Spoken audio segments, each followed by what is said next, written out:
Hello दोस्तों, welcome to my YouTube channel. आज हम आपको बताने वाले हैं राधा अष्टमी व्रत का पालन कैसे किया जाता है और राधा अष्टमी व्रत की जो कथा है वो क्या है और अष्टमी तिथि कब तक रहने वाली है। राधा अष्टमी तिथि 10 सितंबर को रात 11:11 से प्रारंभ हो चुकी थी और इसकी समाप्ति 11 सितंबर को यानी आज रात 11:46 पर होगी।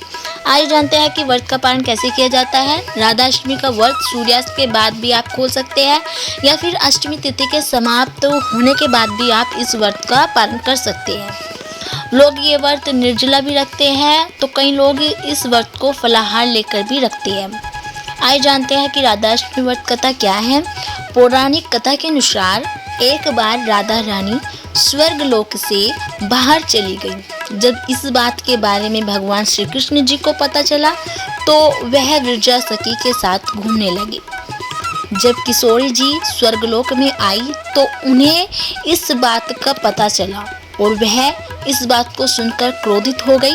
इसके पश्चात उन्होंने विरजा को अपमानित किया और फिर उसके पश्चात विरजा ने विरजा नदी का रूप ग्रहण कर लिया। राधा रानी के इस व्यवहार को देखकर सुदामा जी को बहुत ही बुरा लगा, अच्छा नहीं लगा, बहुत ही बुरा लगा और वह राधा जी के लिए गलत बोलने लगे।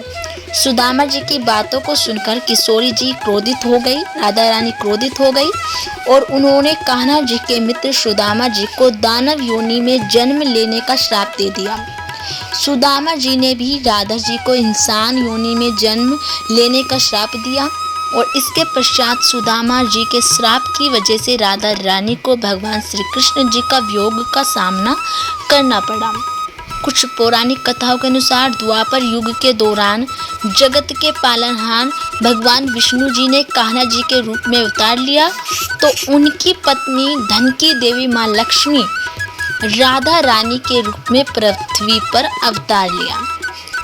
तो इसी प्रकार ही राधा रानी ने श्राप सुदामा जी के द्वारा दिए गए श्राप के अनुसार उन्होंने अष्टमी तिथि भाद्रपद के शुक्ल पक्ष की अष्टमी तिथि को जन्म लिया